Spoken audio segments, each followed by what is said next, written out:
Start by asking, is the Doc Brown cameo in A Million Ways to Die in the West official canon in the Back to the Future universe?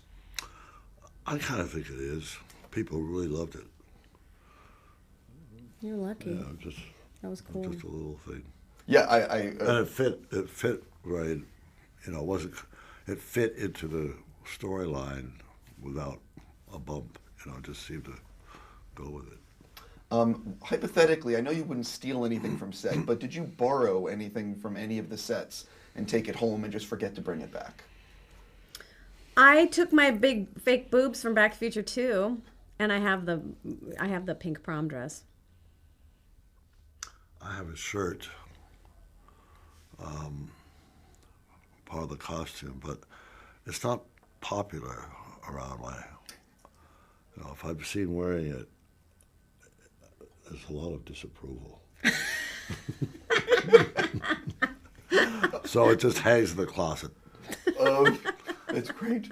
If I wore the pink prom dress too, people would be like, Leah, get over it, move on. Not with fans though. When I'm very curious about when you guys first got the scripts and you're doing the read-throughs, and maybe it's widely known, but I'm curious how maybe the script and the characters got changed from when you guys were doing those read-throughs and doing script rewrites. Were there any radical changes along the way, or do you remember it being very similar to what you actually filmed? I remember the read-through with Eric Stoltz. That's the only read-through we did, and Eric, I remember really vividly him saying that he thought it was. They said, "How do you feel, Eric?" And he said, "I think it's a tragedy. My character remembers a past that no one else remembers." Do you remember that? No, I don't remember. I was like, because I knew him. Right. But I remember that. I remember the read through, but I don't remember my character changing that much. Although if I read the script was really different. The first script we read. Yeah, I mean, there was the time machine was a refrigerator or old icebox.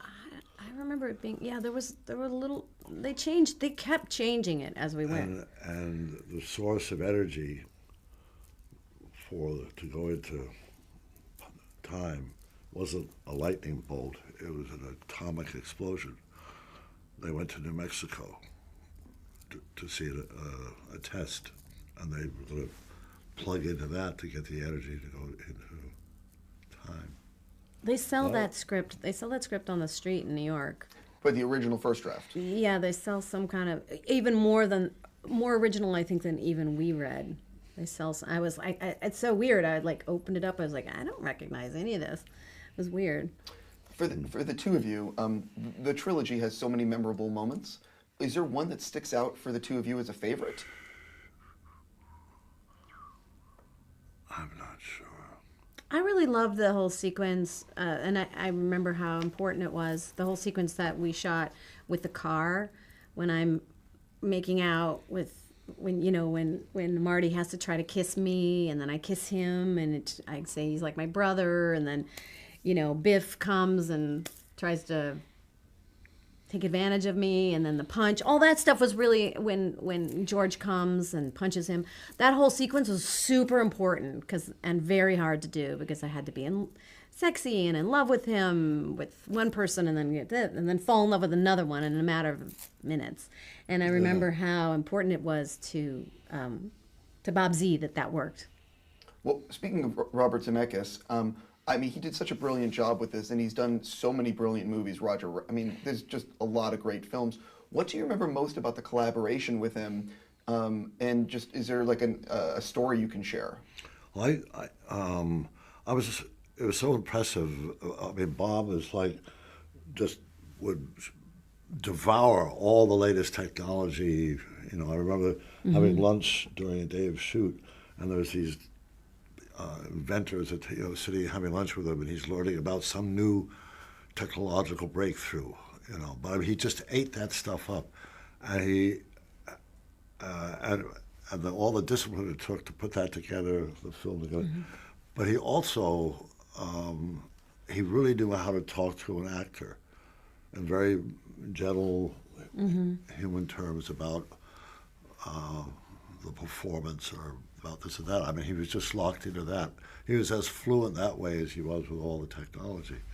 And that really impressed me, because one director might be great with the technology, but doesn't know how to talk to get something from an actor. He doesn't know how to connect. And Bob had it all. And do you remember how much glee he had when something would go great? Yeah. When he would think of something new to put in the corner, or he knew somehow he wanted it so that the people who watched it 10 times would still be able to find something new and funny in the corner of the, you know what I mean? And he would get so excited when it went well. And I kind of lived for that. I lived for it because he had very complicated shots. I remember in Back to the Future 2, there was a lot of complicated stuff. And I remember when there were 3 Michael Foxes, all the experts would be like, how do we do it? Was, technology was just it was hard at that point. And all the experts would be like, they'd go on for 2 hours and he'd go, okay, guys, this is how we do it. He'd let them try and then he'd figure it out. He was a genius. I mean, 100% genius.